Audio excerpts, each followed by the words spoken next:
For nearly 30 years after World War II ended, thousands of people who may have done more to win the war than almost any soldier on any battlefield said absolutely nothing.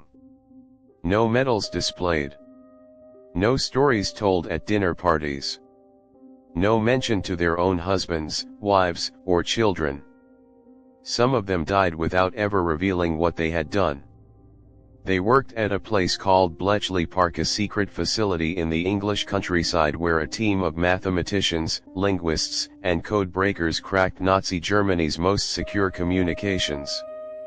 Historians now estimate their work shortened the war by 2 to 4 years, potentially saving millions of lives. And when the war ended, the British government made every single one of them sign the Official Secrets Act and swear never to speak of it. Not for a few years. Not for a decade. For most of them, the silence lasted the rest of their lives. Welcome back to the hidden archive where history hides its secrets. Today we are uncovering one of the most remarkable secrets ever kept in modern history and the people who kept it. Subscribe if you're new. A new mystery every week. To understand what Bletchley Park accomplished, you first need to understand the machine they were fighting against. The Enigma machine was an electromechanical cipher device used by Nazi Germany to encrypt military communications. It looked something like a typewriter, but internally, it used a series of rotating wheels called rotors, combined with a plug board, to scramble messages into what appeared to be random letters. The number of possible settings on a military Enigma machine has been calculated at approximately 159 quintillion, that is 159 followed by 18 zeros. The Germans believed, with good reason based on the mathematics alone, that Enigma encrypted messages were completely unbreakable. Every branch of the German military used Enigma: the Army, Navy, and Air Force, each with slightly different procedures, and the settings changed daily, sometimes multiple times per day. Even if you broke yesterday's code, today's messages would require starting the entire process over again. Polish mathematicians had actually made the first crucial breakthroughs against early Enigma versions in the 1930s, and in July 1939, just weeks before the war began, Polish intelligence shared their techniques and even a reconstructed Enigma machine with British and French intelligence. This head start was critical. Without it, historians believe Bletchley Park's later success would have taken significantly longer, if it had been possible at all. Bletchley Park is a Victorian mansion and estate approximately 80 kilometers northwest of London, in Buckinghamshire.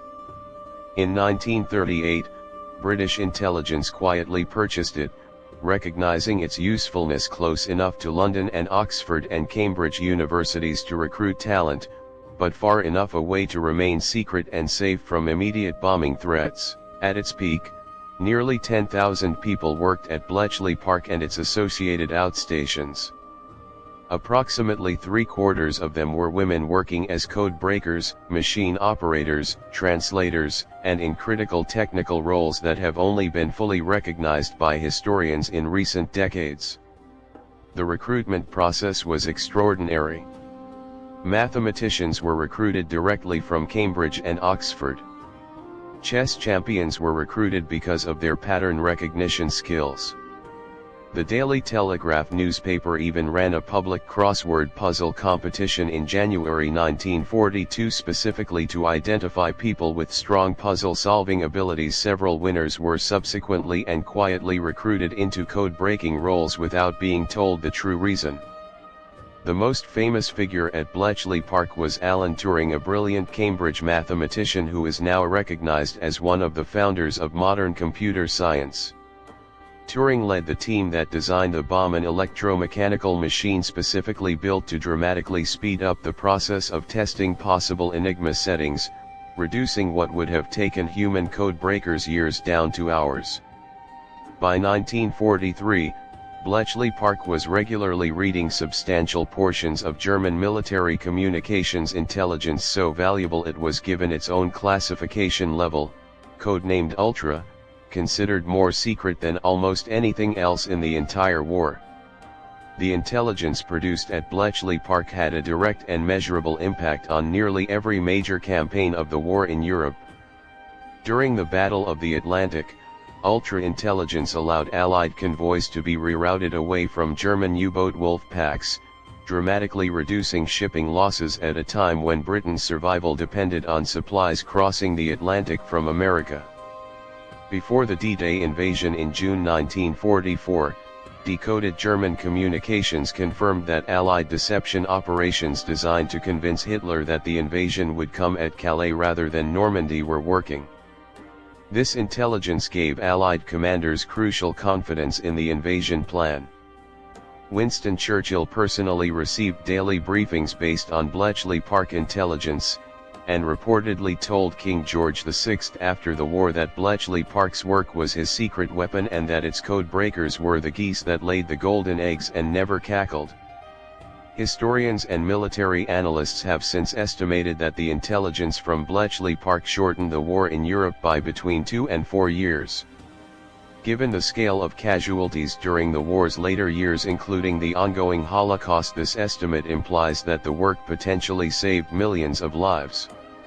And virtually none of the people responsible received any public recognition for decades. When the war ended in 1945, every person who had worked at Bletchley Park was required to sign the Official Secrets Act and was explicitly instructed that they could never, under any circumstances, discuss what they had done.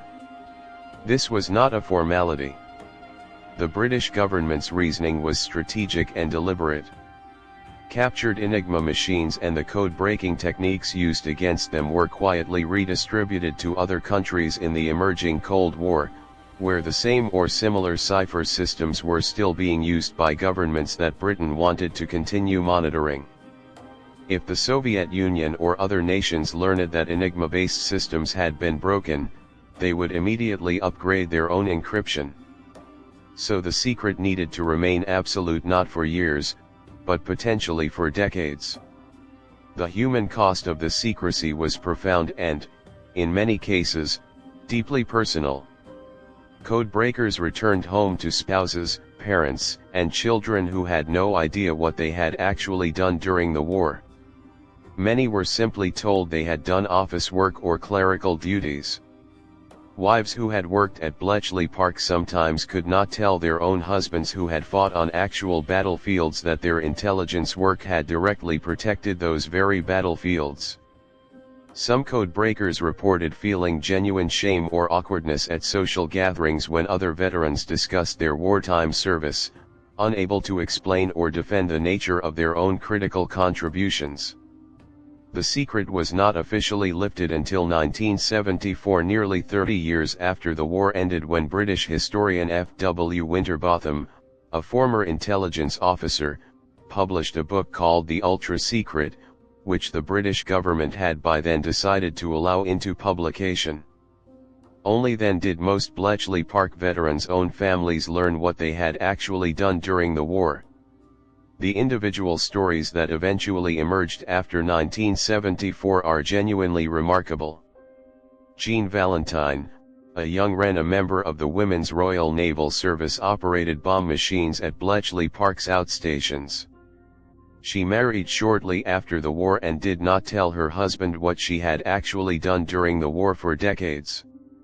When the secret was finally lifted, she described the relief of finally being able to discuss her wartime service honestly with her own family, describing it as being able to become myself again. Mavis Beatty, one of the most successful code breakers, made critical breakthroughs against Italian naval Enigma traffic that directly contributed to a major British naval victory at the Battle of Cape Matapan in March 1941.